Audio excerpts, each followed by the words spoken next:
These are all soccer gurus joining me on stage right now for growing the world's biggest sport, FIFA World Cup ripple effect, which we all want to know about, right? Please welcome to the stage Bria Garner, Shari Summers, and Dave Smith.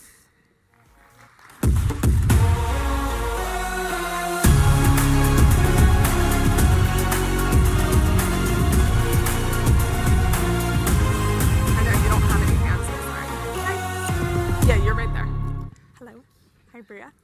Hi, Dave. Great to see you guys. Wow, if that video doesn't get anyone fired up, I don't know what to do. Woo! Woo is right. What a fun group of people we have up here with me. And just to start, to ice break a little bit, there's a connection, which you know about, but I'm going to tell the audience. Bria and Dave over here go back years and years and years. Is that correct? That is correct. I had the pleasure of coaching Bria for 7 or 8 years, I think. So all the way back until she went off to college. Yes, very transformative years. He was a part of my life, so very special to be on stage with him today. Bria is a superstar too. She played soccer at the University of Georgia, and now she is doing great things with the Coca-Cola company. And all three of you are incredibly excited about FIFA World Cup coming here. We are 8 months away, folks, from the biggest event on the planet right here in our backyard. It means so much. We've talked about it throughout the afternoon. What a World Cup can do for not only youth sports, but a community. It's immeasurable. It's incredible what this event does. Speaking of the fact that we are 8 months away, which time is ticking, you guys are all very well aware. Tell us about what the viewpoint is for each of your organizations behind a World Cup coming here to Atlanta and being involved in it. Shari, go ahead. I'll go ahead and kick off, yeah. So I'm currently at the U.S. Soccer Federation in the Chief Soccer Growth role, where I think as we think about what the impact is, I liked the term that was used earlier of a generational moment, but we really look at this as the legacy impact. And so this is a starting point.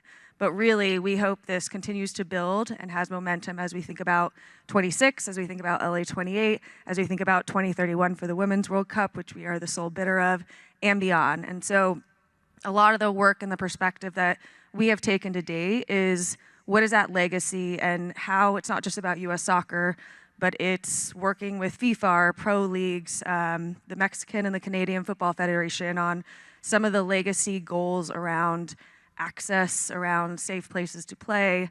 And similarly, as we think about activating in our local communities across the country, how are we working together with our partners, our philanthropic donors, our members, et cetera, on how we're actually going to really make the impact on the ground with underserved communities, with schools, with neighborhoods, you name it. And so that's really the lens of when we look at this moment in time, it's the starting point that we hope to really take forward. How do you think this is going to redefine soccer in the U.S.? I mean, for me, let's go back to ¡94 when that really laid the foundation for MLS and kind of the launch of that league. You go to '99 and the '99ers on the women's side and really starting to just inspire the female generation and start the conversation on gender equity. That's the type of impact that this type of tournament can and should have, and that is the type of generational impact that I think we want to be able to move forward with some pretty specific goals, especially around access and opportunity across the country. I think that your days are very busy right now. Absolutely. There's no shortage of things to do, but I do want to just emphasize that this is not just a U.S. soccer mission. This is how we, and you heard this earlier, even with Arthur M. Blank and the work that he's doing, we're partnering with host cities. We're understanding how everyone can really have an opportunity to take this moment in time and see the impact for years and years to come. It's really cool. It's a moment in time, but it is going to have a lasting impact, as you guys will all talk about, and that you have mentioned already, Shari. For you, Bria, you're the Director of Integrated Marketing for FIFA World Cup 2026 at the Coca-Cola company. So you are living all things FIFA World Cup right now. Tell us a little bit about some of the experiences on a fan level that people are going to get to participate in when the World Cup comes to town here in 8 months. Yeah, so how we're approaching it from a Coke lens is truly a 360 marketplace activation. So when I say that, I'm talking about experiential activations at Fan Fest and Stadium Fan Experience, exclusive opportunities that only Coke can bring, like flag bearers, ball crew, coin toss, how we're showing up in retail with our customers, how we're having red zones across the host cities of like turning the town red to represent our brand, how we're showing up with our community partners and the youth soccer community, and also how we're showing up digitally and socially and through our media plan. So there is a lot to plan and a lot going on, but there's so much that we want to meet the consumers and the fans where they're at and in how they connect with the sport. And I think what's really going to set us apart as a brand, though, is the anticipation of what's coming and that legacy that we want to leave. So although we're thinking about all these experiences that the fans can witness during tournament time and leading up to tournament time, it's really about how can we potentially redeploy these programs that you're seeing for other partnerships like U.S. Soccer and MLS? How do we redeploy it in communities, in our youth soccer communities? FIFA Women's World Cup is coming up in 2027, LA 28, and then the next FIFA World Cup cycles in 2030 and 2031, where hopefully we're hosting 2031. So, I think we have to anticipate and think big picture of how we have lasting value with all the, experiences that we bring to fans. Bria, you've been a part of the game your entire life. Yes. And you played it at the collegiate level, and now you get to be around it again in a professional space through a different lens. Yes. When you think about the FIFA World Cup, what kind of an impact does that bring? It's honestly hard to put into the words. I think from a personal standpoint, this is like dream job, pinnacle of my career of working on a FIFA World Cup, right? It's, I did have dreams of going pro at some point, but just due to injuries, that wasn't possible. But then now I'm able to still impact the game in a way that's really special and really cool, and Coca-Cola allows me to do that. So internally grateful for that. But on the side of working for a brand like Coke and having the resources to invest in communities, invest in youth soccer, invest in a sport that has done so much for me, giving me confidence, life skills, access to things that I might not have access to, and just have truly fallen in love with the game. So leveraging, Coke as that foundation to make that impact, and FIFA World Cup is one of, the biggest moments you can do it with, so. And congratulations that you get to do that when you dream of moments like this as a kid. I know that's pretty awesome. Definitely, thank you. I'm excited for you. Dave, for you, as the executive director at NASA Tophat, how does your organization view the World Cup? We're obviously super excited about it coming to town. Every year there's a major event. It always kicks your registration numbers up a little bit. We're probably projecting a 10 to 15% bump this year, and that's not just my club, it's across everybody. But I'm excited that a lot of people are going to get exposed to it, especially here in Atlanta, at a different level. I have friends that talk about, Alabama playing Auburn down at Mercedes-Benz, and what a crazy environment that turns out to be. And I've told them to get some tickets and go see this, because this is a completely different level. So we're excited of it. We have some activation things set up as well. We'll have some viewing parties out on the fields. We're working with a local movie theater to get them to let us put a game on in the movie theater and use that as a fundraiser as well. So the impact it has, the exposing the sport to another generation of kids, is a fantastic opportunity for the sport as a whole, for my organization, and for everybody in Atlanta. Having 8 games here and one of them being a semifinal is, when I first came here in '91, I would have never dreamed that that would happen down here in Atlanta, but it is, and we're super excited about it. I know that the excitement level is through the roof, not just with us 4 up here, but everyone in the room as well. You cannot go a week without hearing FIFA World Cup in some kind of conversation, not just because we work in it, but people are excited. That excitement is real. It'll bring people from all over the world, every corner of this globe. They'll be here in Atlanta. That is such an exciting opportunity. How do you capitalize on that at the grassroots level? When you talk about the 10 to 12% bump that you'll see, how do you make sure that that is a lasting impact for you? That's on top of the club. We'll generate the interest, or the World Cup will help us generate the interest, and then we have to make sure that we're doing a good enough job creating the right environment The higher kids get in competitive sports, the more serious it becomes, and people tend to lose sight of fun. And it's why Bria started playing, it's why everybody starts playing. So we need to make sure that we focus on that. And my particular club spends a lot of energy on 6, 7, 8, 9-year-old kids, because if we can get them inside of our program, if we can provide them with the right experience, then, you know, the thought is hopefully we get them to come all the way through the club their entire career, kind of like Bria did. So that's what we're interested in. That's what we think the biggest impact will be at the grassroots level, just more kids playing. And U.S. Soccer has done a great job coming in and providing pitches in areas that couldn't afford them before.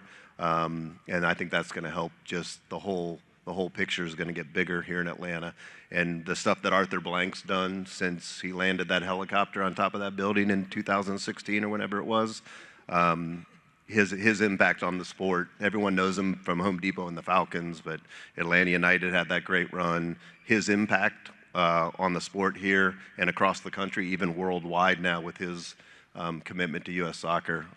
You know, can't say enough good things about what Arthur's brought to it, but I think everything's in place for it to grow even bigger, so we're excited about it. You mentioned the building different pitches all over the community. He's been doing that, and more of those are coming, which I think is very exciting. But you bring up a very interesting point that I know, Shari, you're interested to talk about in particular. I know you all are. We're seeing this major private investment flood into youth soccer academies right now in clubs. Dave, you're shaking your head. You know exactly what I'm talking about. Is that acceleration good for the game, or does it risk widening the gap in access? Shari, go ahead. Yeah, so I think first, just the fact that there's so much more investment coming in, I think is a reflection of the opportunity that in an exciting way youth sports is growing, and there's scale potential, there's engagement potential, there's commercial value potential, and I think there's a huge opportunity on some of the positive outcomes that can come of that. I think first, when you think about infrastructure, investment into modernizing facilities, operations, elevating the experience can be a really big positive for players, for coaches, et cetera. When you think about innovation, we know, and something that we deal with at U.S. Soccer quite a bit, is this is a very big country, and without technology, like that has to be a way that we think through reach, especially in hard to reach areas that don't have the saturation of soccer and options within that. So technology and investment has to be a lever that we continue to think through. How does that unlock access? How does that unlock opportunity? And similarly, even when you mentioned the academy programs, when you think about the talent development pathways, with strategic investment that helps open up opportunities and better opportunities for coaches and players, I think there's a lot that can be done in the space. Now, obviously, you mentioned risks. When you put profit, when you put short-term ROI at the forefront, there are those risks. There are risks of challenges on misaligned incentives, or as you think about goals for accessibility, there's always that potential. But I think with strong governance, that's something that can be addressed and really turned into a positive. But yeah, I'm interested to see how this continues to evolve, continues to go, because I think there's a lot of potential there, but obviously some of the challenges that we want to make sure we're mitigating and thinking through. Yeah, it's just starting, and it's definitely going to ramp up here in the next couple of years for sure. Dave is seeing it at the forefront right now, but Bria, I want you to talk about it from a brand perspective. What does that look like, and do you feel like it's widening the gap in access potentially? I believe so. I think from a brand perspective, and I'll say a brand like Coca-Cola, because we're not a Nike or an Adidas where you would think like we're endemic to the sport. Yes, we play a role in the growth of the sport, but is it really our job to grow the game? So I think for us, it's partnering with the right federations, and like U.S. Soccer is one of our partners that one of their missions is growing the sport. And so how do we partner with them to not narrow that gap, but widen it and create that accessibility, because that's super important to us. And I think a goal of ours as a brand is to make sure, you know, coming out of FIFA World Cup and the legacy that we leave, it's more so how do we make soccer not just a growing sport, but more of a mainstream experience so that, 10 years from now, it is a top 3 sport, competing with the likes of NFL and NBA. So that is a goal from us from a brand perspective, but we have to partner with the right people like US Soccer and MLS and the youth soccer organizations to support them in making that happen. So there are some positives to it. You just need to make sure you're making the right moves. Correct. Dave, for you were shaking your head yes the whole time. You've seen this happening. Here recently, more than ever, of course, this major private investment flood into specifically youth soccer academies and clubs. Same question, is that acceleration good for the game or is it widening the access? I think it really comes down to who manages it and what oversight exists on it. If it's handled the right way, it's going to be fantastic, right? More money, more kids can play, you can build more fields. I think most of the major soccer organizations in Atlanta, at least, spend hundreds of thousands of dollars on financial aid. But it's the kids that are in a part of town or in an environment where they don't even know too much about NASA Tophat or any of the other big clubs. It's going to change a lot. One of the battles we have at our club, I probably get half a dozen phone calls a week from private equity now, and this has happened in the last 6 months. We turn away probably a little over 1,000 players every year just because we don't have enough field space. So, and we're very particular about the space we have. We figure how many kids we can properly train in that space and provide a good environment, opposed to just throwing the barn door open and having everybody come in and then you're trying to sort it out. So we turn those kids away because we don't have the proper space to manage it and run the program the right way. So we're constantly, talking to Mark up here at LakePoint or whoever about opportunities to expand and build fields. I think that's where the private equity is going to have a huge impact. And there's buzz out there now. I think it's going to have an even bigger impact on the Women's Pro League in the next couple years here in Atlanta or in the U.S. as a whole, really. You touched on that a little bit at the end, but where do you see this going? I don't know, right? Yeah. So Bria and I were talking back when she played, and by the way, injuries are the only reason she didn't get an opportunity to play pro soccer. But back when she played, everything was under USY, right? So we had one thing everybody did. Now you have MLS Next, you have the ECNL, you have the DPL, you have the Girls Academy League, you have the Girls Aspire League, you have US Club. I mean, it's alphabet soup and it's crazy, and I'm in the middle of it and I don't have it all straight. So I think we're in a great situation, and I think there's no ceiling to what it can become. It's making sure the right people are in charge of it at the right levels for it to turn out the right way, or it could take an ugly turn one direction or another. But I'm confident with the people that are involved. I've had an opportunity to meet with some of the people down at US Soccer. Having them here in Atlanta is fantastic. I think we have the right people in place to try to manage this as it goes forward. But it's going to be a challenge, money talks, and so people get listened to when they're in the room and they have that type of power. So more people like Arthur Blank and it's in a great space. So we just got to make sure that those people are the ones that get a hold of the steering wheel. It's crazy because, as I've mentioned all afternoon, being here for the last 4 years, the conversations have changed and grown and evolved. You fast forward to 4 years from now, we're going to have a totally different conversation about what you're saying, which I think is very fascinating. Bria, back to you with Coca-Cola and the World Cup. When you take on an event like this, when you're a part of an event like this, what does legacy really mean in this scenario? And how are you making sure that this impact lasts for communities far after the World Cup is out of here in 8 months?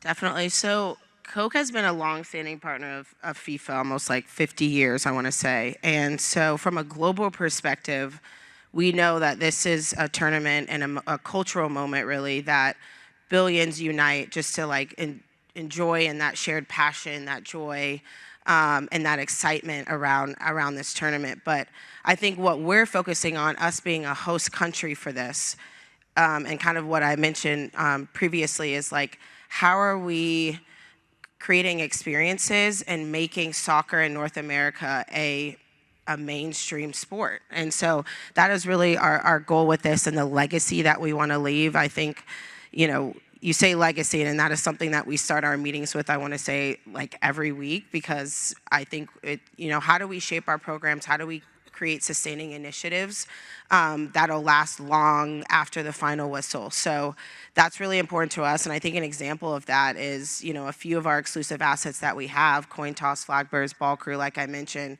majority of those spots will be youth, because that is a very important audience to us, but we know we have a responsibility to inspire them and excite that next generation around this sport and around our brand, of course. But it's really just important to us how we're thinking about it in the front end of shaping these programs and making sure it's something that can last beyond this tournament. And, like I mentioned, there's tournaments happening in the next 4 or 5 years that'll be really crucial cultural moments for us. But the in-between moments is the moments we can't forget about, of like, you can't just get excited when the World Cup comes around, but how are we activating with U.S. Soccer? How are we activating with MLS? How are we activating locally with youth soccer organizations? And we lean heavily on our bottler teams. I know Coke United's in attendance today, and a partner of LakePoint.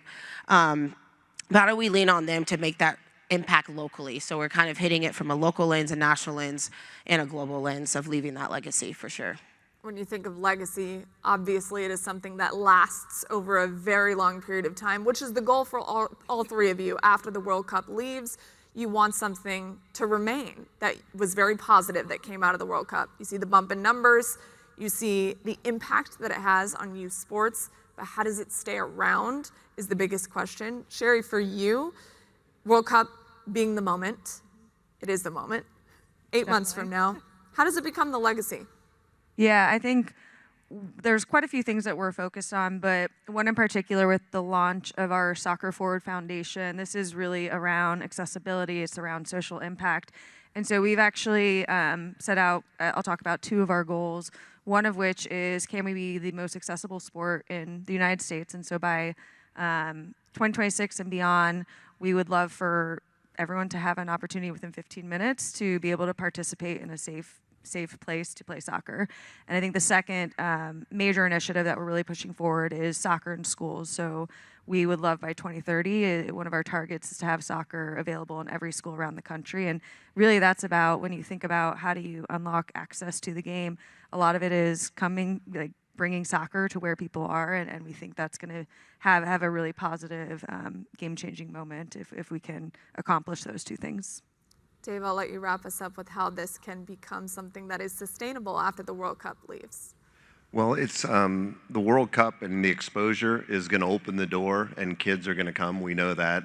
Then it falls on the individual clubs. It falls on U.S. Soccer to make sure that we're providing an environment that they want to dig into and play their whole career. Especially on the girls' side, there are so many more options. With lacrosse, flag football, it's more competitive, and you could see in one of the slides they had earlier, you could see how it trended down on the female side the older they got. So the World Cup's going to be fantastic. We're all excited about it. We know it's going to open the gates. We know we're going to get more players. All the clubs are. And then it comes down to, can we provide them with the right opportunities and the right environment to where this is something that they just can't wait to get back to and they want to come and play. So that's going to be on all the youth leaders that run clubs. It's going to be on U.S. Soccer. I'm excited U.S. Soccer's here because they're in our backyard now, and so we have that to lean on if we need it. So that's, I think, the key to it. Can the clubs do the right thing once we get the kids in the door to keep them here and make them fall in love with the game? I can't wait till we have a conversation 3 years from now and we're all talking about the successes of the World Cup that it brought to Atlanta, from the grassroots level to the national level. It's going to be awesome. Thank you guys so much. Appreciate the time. Round of applause for our guests. Thank you. Thank you, you guys. I got this.